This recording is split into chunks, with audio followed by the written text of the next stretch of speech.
안녕하세요.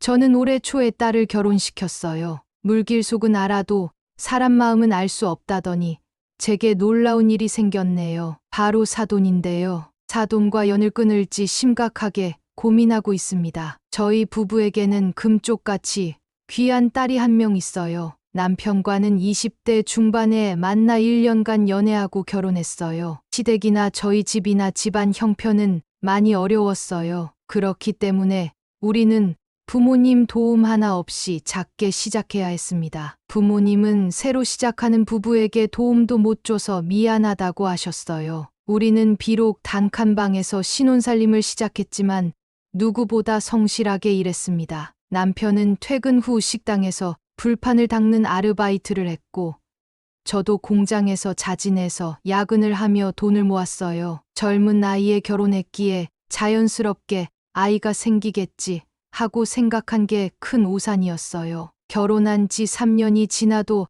아이가 생기지 않자 주변 사람들이 병원에 가보라고 했어요. 친정 어머니는 없는 돈을 모아 유명한 한의원에 데리고 가 주셨어요. 진맥을 해보더니 남편이나 저나 몸에 별 이상이 없다고 말하더군요. 다만 너무 피곤하면 안 되고 마음 편히 지내라고 하더군요. 그렇게 친정 어머니가 해주신 한약 한 제를 먹었고 다음 달에 아이가 생겼어요. 아이는 건강하게 자랐어요. 태어날 때 머리가 커서 좀 고생을 했을 뿐 출산 때의 고통은 금세 잊어버렸어요. 우리는 없는 형편의 친척들, 지인들 도움을 받았어요. 깨끗하게 쓴 육아용품과 옷가지를 물려받고 감사하게 사용했고요. 딸아이는 정말 건강하고 밝게 자랐어요. 아이가 3살이 되어 기저귀를 떼니 둘째 욕심이 생기더라고요. 남동생이든 여동생이든 가리지 않고 꼭 동생을 만들어 주고 싶었어요.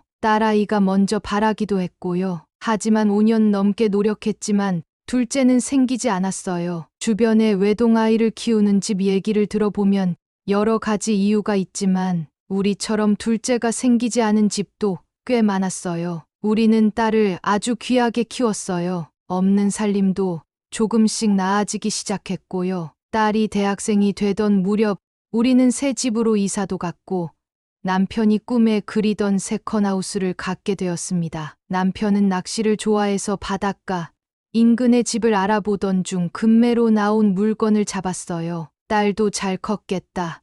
취미생활 하기에 딱 좋은 공간을 마련한 것이었죠. 대학생이 되어 아르바이트하며 돈을 모은 딸이 기념이라며 쇼파를 사주기도 했고요. 우리 가족은 시간이 날 때마다 세컨하우스에 가서 시간을 보냈어요. 친한 지인도 그곳으로 불러 즐거운 시간을 보내기도 했고요. 자린고비 소리 들으며 모은 돈으로 노후를 위해 나만의 공간을 마련했다는 뿌듯한 마음에 주말이나 공휴일에 세컨하우스에 가서 지내다 왔습니다. 딸은 여름 방학 때 친구들을 데리고 와 놀고 가기도 했고요. 예쁘고 야무진 딸이 언제 남자친구를 데려오나 하는 기대도 했죠. 남들은 단독주택은 사고 1년 후에 후회한다. 환상일 뿐이다 라며 걱정하는 말을 했지만 우리는 그 집에 깊은 애정을 갖고 있었어요. 딸은 대학을 졸업하고 남자친구를 사귀기 시작하더군요. 인턴으로 근무하던 회사의 사수라고 들었어요. 한 1년쯤 좋은 감정으로 만나고 있다고 하더라고요. 사계절 만나봤으면 됐어. 내 결혼시켜 줄 준비는 다 됐으니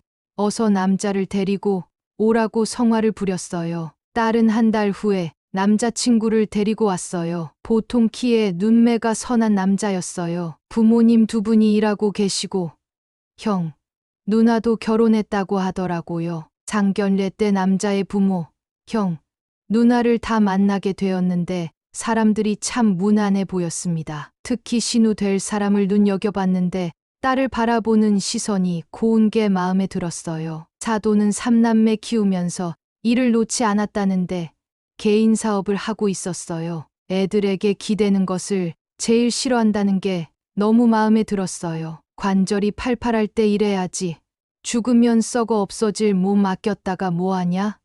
는 말에 믿음이 가더군요. 딸 결혼식에 남편은 주책맞게 눈물을 보였어요. 신이 나서 버진 로드를 걷는 딸, 아쉬움에 고개를 숙이고 눈물을 흘리는 남편. 하객들은 우레와 같은 박수로 우리를 응원해줬어요. 결혼할 딸이 보고 싶어 주말에 밥을 차려주거나 홈쇼핑에서 산 음식이나 생활용품을 전달해준다는 핑계로 딸 내외를 불러들이는 것이었어요. 언제 봐도 든든해 보이는 사위는 딸에게 참 잘해주는 것 같았어요. 하나뿐인 내 딸 속상하게 할까봐 얼마나 조마조마하던지, 딸은 엄마가 속상해할까봐 결혼 생활이 행복하다고 둘러대는 게 아니었어요. 정말 둘이 잘 살고 있었어요. 남편은 딸이 이제 독립된 가정을 이루었으니 우리 부부 둘이서 시간을 보내자고 괜히 딸에게 전화하고 기다리고 하지 말자고 했어요. 자기는 결혼식 때 아쉬워서 눈물 한 바가지 쏟은 아빠면서 말이죠. 남편 생일은 공휴일이었어요. 마침 세컨하우스에 갈 때가 됐기도 했고 그곳에 심어놓은 농작물을 돌봐야 해서 딸에게 함께 갈 수 있냐고 물었어요. 딸은 당연히 갈 수 있는데 한 가지 부탁이 있다고 했어요. 시부모님과 동행하면 참 재밌을 거라고 하더군요. 남편은 사돈도 가족인데 하룻밤 자면서 좋은 시간 보내자고 했어요. 딸은 시부모님이 너무 좋아하신다며 시부모님을 모시고 세컨하우스에 오겠다고 했어요. 남편은 아주 신이 났죠. 사돈은 초대해줘서 고맙다며 휴지, 세제, 고기, 조개 등을 사왔어요. 꿈 같은 집에서 아무 때나 시간 보낼 수 있다면서요. 우리는 고기를 구워 먹으며 밤 늦게까지 술도 한잔했어요. 그렇게 좋은 시간을 보내고 집에 왔죠. 며칠 후 안사돈에게 전화가 왔어요. 우리 집 앞인데 지나가다가 들렀다며 잠시 차 한잔할 수 있냐고 하더라고요. 당연히 올라오시라고 했고요. 안사돈은 세컨하우스에 걸어놓을 그림을 사왔다고 하더라고요. 부엉이 그림과 해바라기 그림이었어요. 이 그림을 걸어놓으면 돈이 들어온다는 설명에 감사하게 받았죠. 안사돈은 부탁이 있다고 했어요. 다음 달에 개모임이 있는데 우리 세컨하우스를 하루 빌리고 싶다고 하는 거예요. 손님은 몇 명이나 오시냐고 물었더니 10명쯤 되는데 하루 잘 수 있으면 좋겠다고 하더라고요. 갑작스러운 부탁에 솔직히 당황했어요. 그 집은 우리 부부의 애정과 꿈이 깃든 곳이라 남들에게는 빌려준 적이 없었거든요. 사돈은 그 많은 사람들이 1박을 하려면 펜션비도 비싸고 오후 3시에 들어가서 다음 날 오전 11시에 나와야 하는데 너무 아쉽다고 하는 것이었어요. 그런데 남편 동의 없이 그 집을 빌려줄 수는 없었어요. 남편이 퇴근하고 오면 물어보겠다고 하고 사돈을 돌려보냈어요. 남편은 흔쾌히 빌려주자고 했고 모임이 있기 전날 만반의 준비를 다 하고 왔어요. 청소는 물론이고 수건이며 바비큐할 수치며 아침에 먹을 반찬까지 채워놓고 왔어요. 안사돈에게 도어락 비밀번호를 가르쳐줬고요. 1박 2일 모임을 너무 잘했다면서 고맙다고 전화가 왔어요. 덕분에 자기 체면이 좀 섰다면서 다음에 또 사용할 수 있냐고 하더군요. 그런데 사람이 느낌이 있잖아요. 세컨하우스를 빌리기 전과 후가 말투가 좀 달라진 거예요. 이제 공짜로 먹고 놀 수 있는 장소가 생겼다는 뻔뻔함이요. 아니나 다를까?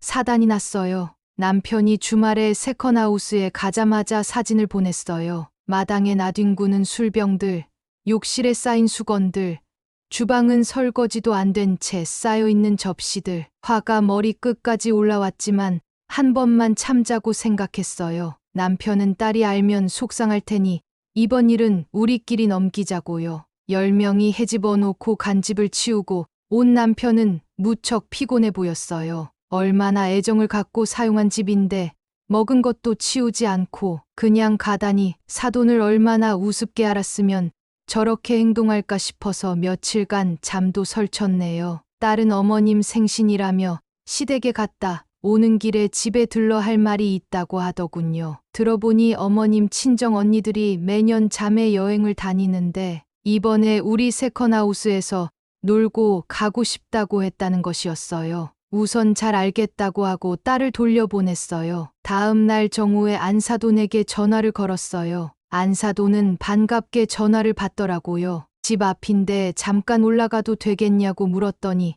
올라오라고 하는 거예요. 솔직히 이런 말 그렇지만 집이 무슨 쓰레기장 같았습니다. 애들 결혼시키고 두 식구가 사는 집인데 식탁에 쇼핑백이며 신문이며 많은 물건들이 쌓여 있었어요. 화장실 청소는 언제 했는지 정말 요즘 공중화장실 가면 물때 하나 없잖아요. 사돈 집은 정말 처참했어요. 안사돈 수준이 그 모양이니 저희 세컨하우스도 그 모양으로 쓴 거겠죠. 안사돈은 모임 잘했다며 사람들이 자기를 다 부러워했다는 거예요. 매년 거기서 모임을 하자고 했다는데 그 모임이 뭐냐고 물었어요. 한 달에 2만 원씩 내서 1년에 한 번 얼굴 보는 모임인데 경조사 비용도 회비에서 낸다고 하더군요. 이번 모임에는 장소비가 안 들었다며 뻔뻔하게 내 얼굴을 쳐다보더라고요. 그럼 그 장소비는 어디에 썼냐고 물어봤더니 당연히 고기 먹고 술 마시는 데 썼다는 거예요. 그것도 아주 당당하게요. 그러면서 아들 며느리가 모임 잘 다녀오시라고 30만 원도 줬다고 웃는데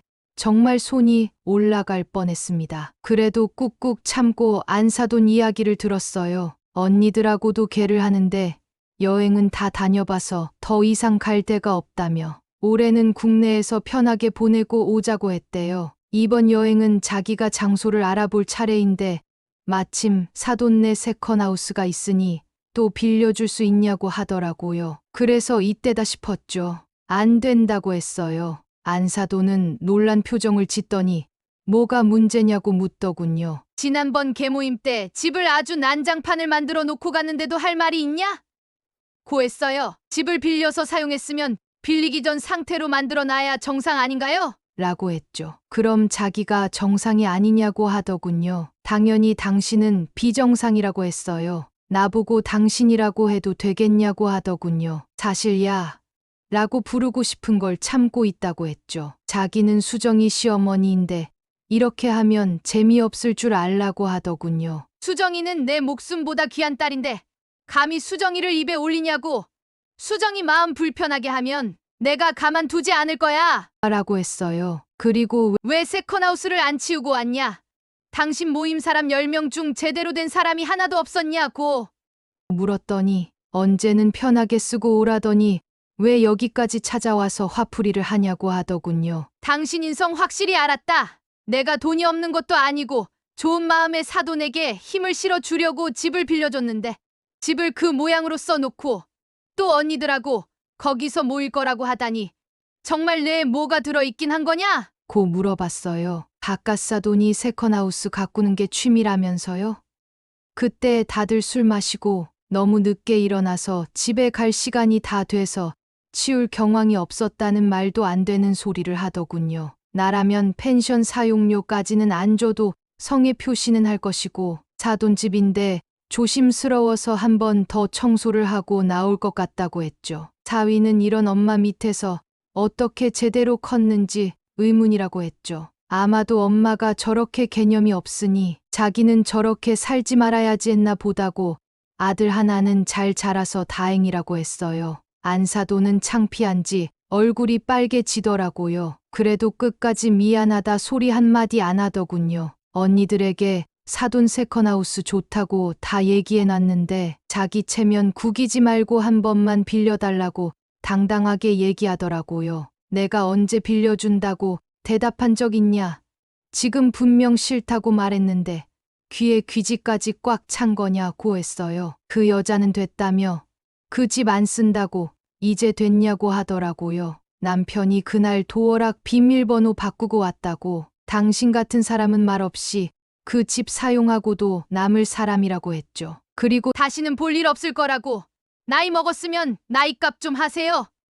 하고 나왔어요. 그날 저녁 바깥사돈이 남편에게 전화를 했어요. 이 사람이 세컨하우스를 그 모양으로 쓴 거 전혀 모르고 있었다며 자기가 대신 사과한다고 하더라고요. 사실 거의 40년을 같이 살면서 아내 단속하느라 너무 힘들었다고 전업주부로 있을 때도 집안이 엉망이었다고 하더라고요. 날 잡고 집을 싹 치워주는데 아내는 자꾸 쌓아놓기만 하고 인생이 우울하다며 방에 들어누워 있는데 이렇게 밖에 나가서도 티를 내고 다닐지 몰랐다고 미안하다고 거듭 사과했어요. 남편은 전화통화를 하면서 카톡으로 그날 찍은 사진을 보내줬어요. 즐겁게 놀다 보니 늦잠 잤고 차 막히기 전에 출발하느라 급하게 나갔다고 설명 한번 해줬으면 한 번은 이해하고 넘어갔을 거라고 했어요. 바깥사돈은 다음 날 너무 미안하다며 세컨하우스 사용료 50만 원과 과일 세트, 고기 세트를 보냈어요. 남편은 바깥 사돈에게 전화해서 이런 거 받자고 아내가 사돈 집에 가서 화는 게 아니다. 기본이 없는 것 같아서 예의가 뭔지 알려주고 간 것이라고 했죠. 그래도 생각해서 준 건데 다시 되돌려 보낼 수도 없고 마음이 영 찝찝하네요. 안사돈에게 제대로 된 사과를 받기 전에는 마음이 풀리지 않을 것 같네요.